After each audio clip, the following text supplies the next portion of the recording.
नमस्कार, मैं हूं नीलू। तो आज है 17 जुलाई और दो तीन बड़ी खबरें अमेरिका और ईरान से निकलकर सामने आ रही है। जी हां, अमेरिका ने जैसा कहा था वैसा वो कर रहा है। अमेरिका ने ईरान में एयरपोर्ट, रेलवे स्टेशन और पुल तबाह कर दिए हैं। यूएस आर्मी ने लगातार छठी रात कहर ढाया है। अमेरिकी हमले के बदले ईरान ने भी जवाब दिया है और खाड़ी में अमेरिका के सहयोगी देशों पर जबरदस्त हमले किए हैं। खासतौर पर कतर की बात की जाए, कतर की राजधानी दोहा में शुक्रवार तड़के सुबह कई धमाकों की आवाज सुनने की खबर सामने आई है। अमेरिका ने लगातार छठी रात ईरान पर जोरदार हमले किए और उसी का जवाब ईरान ने दिया है। अगर अमेरिका के हमलों की बात की जाए तो इन हमलों में ईरान के अंदर एयरपोर्ट, रेलवे स्टेशन, पुल को निशाना बनाया गया है। जैसा ट्रंप ने कहा था कि बेसिक एमिनिटीज को भी अब निशाना ईरान के बनाया जाएगा और हुआ भी कुछ ऐसा ही। अमेरिका की तरफ से जो हमला किया गया उसमें तबाही मची है ईरान में, यानी अमेरिकी सेना ईरान के नागरिक ढांचों, इंफ्रास्ट्रक्चर को तबाह कर रही है। वहीं जवाब में ईरान ने खाड़ी क्षेत्र में अमेरिका के सहयोगी देशों पर हमले शुरू कर दिए हैं। कतर की राजधानी दोहा में शुक्रवार यानी कि 17 जुलाई के तड़के सुबह कई धमाकों की आवाज सुनने को मिली। आपको बता दें कि दुनिया में तेल व्यापार के लिए बेहद अहम हॉर्मूज को लेकर फिर से लड़ाई शुरू हो गई और ये लड़ाई अब धीरे धीरे और भीषण होती चली जा रही है। ये लड़ाई उस शुरुआती समझौते पर हस्ताक्षर होने के सिर्फ 20 दिन के बाद भड़क गई, जिसका मकसद इस संघर्ष को खत्म करना था। यह संघर्ष फरवरी के आखिर में अमेरिका और इजराइल के ईरान पर बड़े हमले के बाद शुरू हुआ और फिर उसके बाद युद्ध विराम भी हुआ, बातचीत भी हुई, लेकिन उसका कोई नतीजा नहीं निकला और अब स्थिति और गंभीर होती चली जा रही है। अमेरिकी सेंट्रल कमांड सेंटकॉम के मुताबिक गुरुवार शाम को फिर बताया गया कि वो ईरान की सैन्य ताकत को और कमजोर करने के लिए नए हमले कर रहे हैं और ये लगातार छठी रात थी जब अमेरिका सेना ने ईरान पर हमला किया। ईरान के सरकारी मीडिया के मुताबिक देश के दक्षिणी हिस्से में 2 पुल, 1 रेलवे स्टेशन और 1 एयरपोर्ट पर हमले हुए हैं। ये इलाका रणनीतिक रूप से बेहद अहम माना जा रहा है और यह हॉर्मूज के पास भी है, इसलिए खास तौर पर अमेरिका इनको टारगेट कर रहा है, जहां से दुनिया भर में तेल और गैस की बड़ी सप्लाई होती है। क्योंकि अब चुन चुनकर उन्हीं इलाकों को ईरान के निशाना अमेरिका बना रहा है। दुनिया में कुल तेल गैस सप्लाई का लगभग 20% ईरान से जाता है और ईरान के सरकारी टीवी ने टेलीग्राम पर बताया कि हॉर्मोजगान प्रांत में पुलों पर हमले में 3 लोगों की मौत हो गई है। इससे पहले तेहरान के सरकारी टीवी ने बताया कि पश्चिमी शहर में 2 धमाके हुए। यहां पर ईरान का एकमात्र नागरिक परमाणु बिजली यानी कि बिजली घर, न्यूक्लियर पावर प्लांट है। रिपोर्ट में इन धमाकों को अमेरिकी दुश्मन की लगातार आक्रामकता बताया गया है।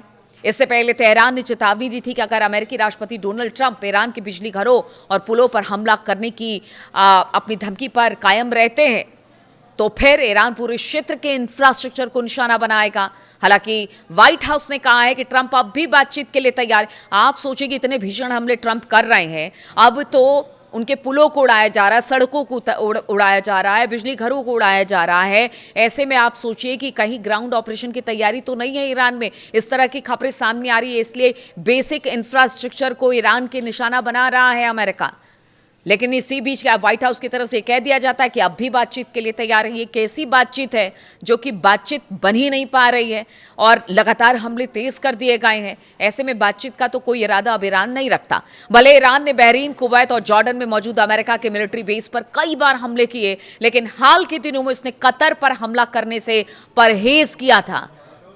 अब जंग के बढ़ने के साथ साथ ईरान ने शुक्रवार तड़के कतर की राजधानी को निशाना बनाया। दोहा में तेज धमाकों की आवाज सुनाई दी।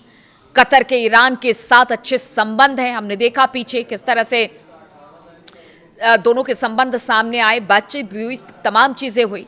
लेकिन इस पूरे टकराव के दौरान बातचीत में अहम भूमिका निभाता रहा है कतर और इस हफ्ते की शुरुआत में कतर ने फारस की खाड़ी इलाके और पूरे मिडिल ईस्ट में अरब देशों पर ईरान के लगातार हमलों की निंदा भी की थी। लेकिन अब स्ट्रेट ऑफ हॉर्मूज में को लेकर जिस तरह से बवाल मचा हुआ है, उसके बाद तो अब ईरान ने कहा कि इस क्षेत्रीय लड़ाई को और आगे बढ़ाया जाएगा और अब वो लड़ाई कहां तक जाएगी इसको लेकर सभी चिंतित हैं। स्ट्रेट ऑफ हॉर्मूज में जहाजों की आवाजाही पर रोक लगाने के बाद ईरान अब दुनिया की अर्थव्यवस्थाओं को हिला देने वाले सबसे खतरनाक मोहरे को अब आगे करने की तैयारी में जुट गया है, क्योंकि उसने पहले ही कह दिया था अमेरिका को कि अगर अमेरिका ने उसके बेसिक इंफ्रास्ट्रक्चर पर हमला किया तो अभी तो सिर्फ स्ट्रेट ऑफ हॉर्मूज बंद है, उसके बाद आप देखिए एक और रास्ता यमन की तरफ उसे भी बंद कर दिया जाएगा और ये तुरुप का पत्ता कहलाएगा जो कि अमेरिका और डोनाल्ड ट्रंप पर नकील कसने का काम करेगा।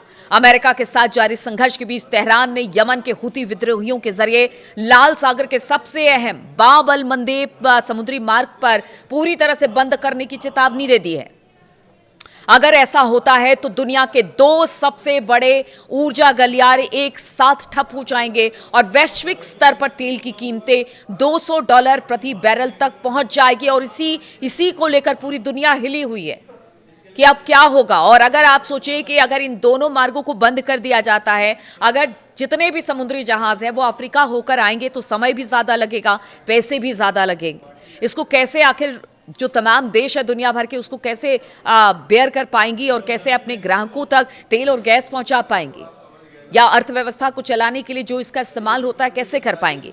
ईरान में अमेरिका के बढ़ते हमलों और हुती विद्रोहियों के आक्रामक रुख के बीच विश्लेषकों का मानना है कि तेहरान अब जंग का दायरा खाड़ी से बाहर फैला रहा है और इसका सीधा मकसद वॉशिंगटन पर आर्थिक दबाव बनाना और अंतर्राष्ट्रीय व्यापार को ठप करना है। ईरान के प्रेस टीवी के अनुसार यमन के एक वरिष्ठ अधिकारी ने साफ लहजों में कहा कि अगर सऊदी अरब ने यमन पर हमले जारी रखे तो यमन का जो वहां पर काम कर रहा सशस्त्र बल है वो बाब अल मंदेब को पूरी तरह से सील कर देगा। उन्होंने ये भी कहा कि वॉशिंगटन सऊदी अरब को यमन पर हमला करने के लिए भड़का रहा है, लेकिन ये चाल अमेरिका के खुद के हित में नहीं होगी। हमने देखा था कि हॉर्मूज को लेकर किस तरह से रुख अख्तियार किया था अमेरिका ने, आज उसकी गले की फांस और गले की हड्डी बन गया है हॉर्मूज। अब उसी को लेकर लड़ाई अमेरिका कर रहा है और इसी को लेकर ईरान चेता रहा है कि अगर बाब अल मंदेब बंद होता है तो फिर आप समझिए कि किस तरह से यह अमेरिकी हित में भी नहीं होगा। अगर रॉयटर्स की माने तो रॉयटर्स के विशेषज्ञों के हवाले से कहा कि अगर हॉर्मूज ईरान का सबसे बड़ा रणनीतिक हथियार है तो बाब अल मंदेब उसकी आखिरी और सबसे असरदार रिजर्व कार्ड है, और अगर इसे ईरान ने खेल दिया तो आप सोचिए कि सिर्फ अमेरिका ही नहीं बल्कि पूरी दुनिया इससे हिल जाएगी। और इसी बात का डर है, जो अभी बीच में शांति वार्ता हुई थी उससे जो क्रूड ऑयल के प्राइसेस से वो गिर गए थे तो लोगों ने राहत की सांस ली थी, पूरी दुनिया ने राहत की सांस ली थी। लेकिन एक बार फिर से जब ऐलान ट्रंप ने कर दिया कि हमला ईरान पर होगा, आप देखिए फिर से जो क्रूड ऑयल है उसके प्राइसेस बढ़ जाएंगे। और अगर बाब अल मंदेब को बंद कर दिया जाता है तो बताया जा रहा है कि क्रूड ऑयल के प्राइसेस 200 तक पहुंच जाएगी।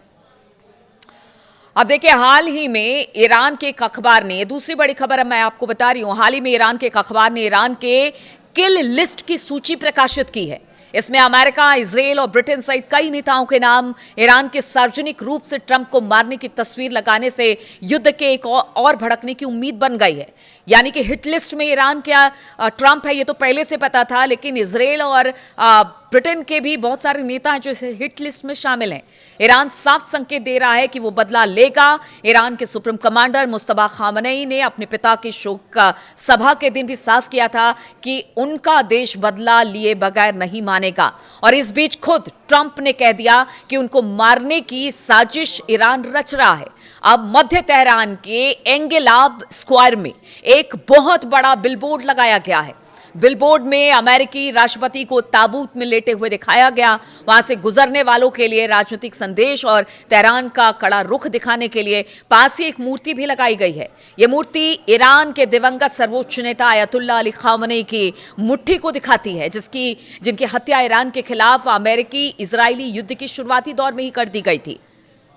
तो आप देखिए कि एक तरह से प्रेशर ईरान के लोगों की तरफ से भी है, और कहा यह जा रहा है कि वहां की सरकार तो नहीं लेकिन IRGC पूरी तरह से तैयार है कि किसी भी तरह से हो अमेरिका से तो बदला लिया जाएगा।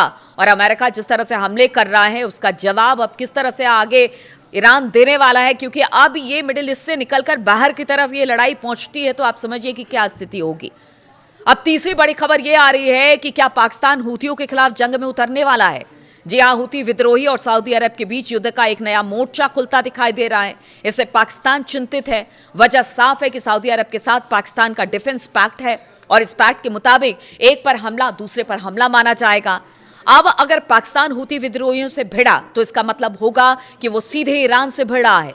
यही वजह है कि पाकिस्तान घबराया हुआ है। पाकिस्तान को समझ में नहीं आ रहा कि जिसकी मध्यस्थता के लिए वो बीच में पड़ा है अब उसी के खिलाफ, उसके प्रॉक्सीज के खिलाफ उसे खड़ा होना पड़ेगा। देखिए, पिछले महीने पाकिस्तान ने वॉशिंगटन और तेहरान के बीच में अंतरिम समझौता कराने में मदद की थी, बहुत कोशिश की थी, अभी भी कोशिश कर रहा है, लेकिन पिछले साल ही पाकिस्तान ने सऊदी अरब के साथ अपनी आपसी रक्षा समझौता किया और हजारों पाकिस्तानी सैनिकों के साथ लड़ाकू विमानों का एक स्क्वाड्रन भी सऊदी में तैनात कर दिया। अब बताया जा रहा है कि अगर सऊदी पर हुती हमला करता है तो फिर ये जो लड़ाके हैं, 8,000 के करीब लड़ाके पाकिस्तान के बताए जा रहे हैं, सैनिक बताए जा रहे हैं जो इस वक्त सऊदी में है, तो क्या अगर सऊदी अरब पर हमला होता है तो पाकिस्तान इसे अपना हमला मानकर अपने सैनिकों को आगे बढ़ाएगा? ये बहुत बड़ी खबर है। अभी तो देखिए पाकिस्तान रुका हुआ है, या सऊदी भी अपने एयर डिफेंस के जरिए इन हमलों को रोक रहा है, लेकिन जिस तरह से हमले लगातार बढ़ते चले जा रहे हैं और सना में बताया गया कि हुतियों ने कहा कि सना पे आप हमला करेंगे तो फिर आप पर भी हमला किया जाएगा। तो ये देखिए, 2-3 खबरें ऐसी हैं जो कि ये जरूर आपके, हमारे और पूरी दुनिया के लिए चिंता की लकीरें पैदा करती हैं कि अब इस लड़ाई का क्या होगा। ये देखिए, कई फ्रंट में ये मोर्चा खुल गया है और धीरे धीरे लड़ाई अब बढ़ती चली जा रही है, लेकिन अमेरिका है कि रुकने का नाम नहीं ले रहा, और अमेरिका के ना रुकने पर ईरान भी लगातार हमले कर रहा है। अब तो ये हमले का दायरा है वो लगातार बढ़ता चला जा रहा है, और अगर हॉर्मुज के साथ साथ बाब अल मंदेब को भी बंद कर दिया गया तो फिर जरूर इससे दुनिया में हाहाकार मचने वाला है। अब देखना होगा कि अगले 24 से 48 घंटे के बीच में और किस तरह के हमले होते हैं, क्या कुछ निकलकर सामने आता है। तमाम अपडेट्स के साथ मैं आपके साथ जुड़ती रहूंगी। फिलहाल बहुत बहुत शुक्रिया मेरे साथ इस वीडियो में शामिल होने के लिए। अपना कमेंट्स लगातार करते रहिएगा, और साथ ही साथ जो स्थिति बनी है उसको लेकर आप क्या सोचते हैं वो भी जरूर बताइएगा।